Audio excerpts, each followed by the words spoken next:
Assalaamu calaykum soo dhawaad saaxiibayaal meel kastoo ka joogtiin dunida iyo daafeeda magacaygu waa Axmed Faarax halkaan nagala socotiinna waa Himil High School iyo sidoo kale Himila Media Production saaxiibayaal ku soo dhawaada cashirkii toddobaad ee softwareka lagu magacaabo Adobe Audition haddaba cashirkeena toddobaad saaxiibayaal waxaynu ku bari doonaa sidee codka looga saaraa waxa la yidhaahdo noise reduction ama buuqa inta badan codka la socdo sida dabaysha iyo wixii la mid ah u diyaar garow cashirka oo dhammaystiran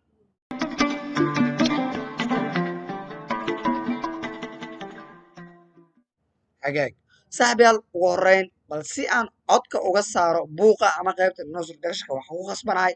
inaan cod duubo codkaas markii aan duuba kadibna qaybta dabaysha ee yarta ay la socoto ayaan ka saari doonaa haddii codkaada aadan ka saarin dabaysha waxaa laga yaabaa inaad dhowti qaraac badan ay la socoto ana hadda marwaxadii waxbaa ii shidan xoogay dabayl yara waan dareemi karaysaa dabayshaas yartaa markaa qaabka codka looga saaro ayaan caawa isla bari doonaa haddii ilaahay warran waxaan samayn doonaa saaxiibayaal inaan codka record gareeyo markasta calaamadda recording ku dhuftana qaybtan waa isna naqaanayo waxaan ula bixi doonaa lesson 7 oo waxaa layga rabaa cashirkii markaas inaan magac ula baxo ani hadda lesson 7 ayaa ula bixi doonaa maadaama ay tahay cashirkeygii toddobaad kadibna waxaan dhihi doonaa okay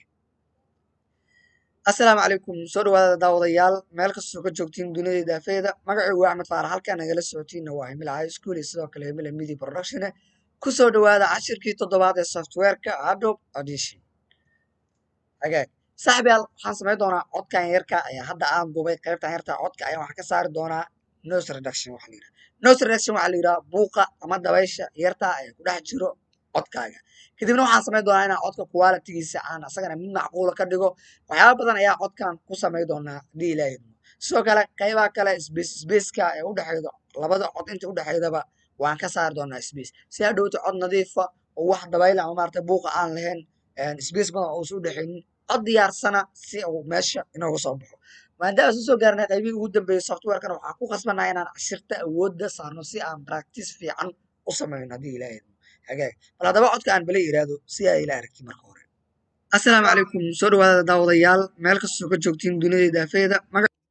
hagaag saaxiibayaal si horta codka aan uga saaro qaybahan dhexe spaceka waxaan samayn doonaa meel walba space waan tagaa kadibna subject u saaraa kadibna waxaan dhigi doonaa delete qaybtan ugu dambeeyo spacekan kale waan tagaa kadibna check saara delete ayaan leeyahay codkan control a ayaan leeyahay waxaan saxan doonaa marka ugu horeydaba oo aan iska sixi doonaa qaybta la yiraahdo quality-ga oo leeyahay codku qaybta quality-ga qaabka u sixinana horey ayaan usoo fahanay oo maanta inooguma horeydo cashirka horreeyey ayaan uga hadalnay haddii aadan cashirkaas soo daawan bliis cashirkaas soo daawo si aad kan inoola jaan qaadi kartid hadda codka waa ii nadiif wax isbeysa ma lahan sidoo kale high quality macquula ayuu iyo cabirkii saxda isla naqaanay 93.6 ayuu hadda ii jooga keliya hadda marka waxaan samayn doonaa inaan dabaysha iyo buuqa ka saaro si aan dabaysha iyo buuqa uga saaro control a ayaan leeyahay waan select garaynaa kadibna waxaan ka dooranaa halkan ay ku qoran tahay effects kadibna halkan waxaan ka dooranaa meesha ay ku qoran tahay noise reduction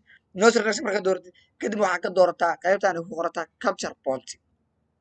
okay qaybta marka okay iska tiraadid mar kale isla meesha effects ayaa ku noqonaysaa kadibna waxaa ka dooranaysaa noise reduction kadibna waxaa ka dooranaysaa qaybta ay ku qoran tahay noise reduction process qaybta marka dooratid saaxiibayaal waxaa ujeedaa shaashadan inoo soo furantay xasuunaa marka hore qaybta captureka inaad dooratid kadibna aad qaybta noise ka dooratid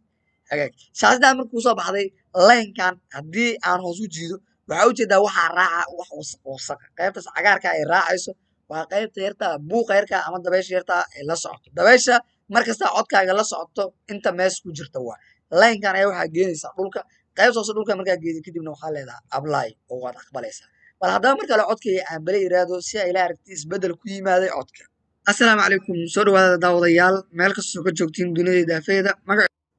hagaag saaxiibayaal waxaa ujeediin codkii waa mid iska macquula xoogaa wax yarna waxaa ku dari doonaa quality-ga wax yar ayaan ku dari doonaa uma badi doono assalaamu calaykum soo dhawaada daawadayaal meel kastoo ka joogtiin dunida daafeeda hagaag waxaa ujeedaa xoogaa quality-gu saa'id ayuu noqday laakiin dhib ma lahan aniga booskiisii hore ayaan u soo ceshan doonaa sababtoo ah quality-ga ugu macquulsanaay waa quality-ga aan isticmaalo assalaamu calaykum soo dhawaada daawadayaal meel kastoo ka joogtiin dunida daafeeda saaxiibayaal noise reductionka ama buuqa codka sidaas ayaa looga saaraa qaybta noiseka lagu sheegana waa qaybta lineka hadda yartan keliya ayaad hoos u dejinaysaa intaas cagaarka haddii aad dhulka iska geedi lineka hoose aad geedi codkaaga hadhowti wax dabayla ama buuqa ma yeela doono maadaama meeshaan wax ku duubaa ay tahay meel aan aad u dabayl badneyn horay marwaxad keliya ay shidan tahay marwaxadaasna aysan hadda dabayl saa'id aysan weyn oo marka horeba aan ka taxadiray inay dabayl badan ugu qabato maadaama marka hore aan ka taxadiray adiguna waxaad samaydaa dhowti codka aad duubaysa meel buuqa ku dub kadibna waxaad ka saartaa noise reduction si aad u ogaatid faa'iidada ay leedahay qaybta noise reductionka saaxiibayaal cashirkeennii toddobaad halkaas ayuu nagu egyahay tin intaa gaari doona cashirka xiga waa dhammaantiin idin leh isma dhaafno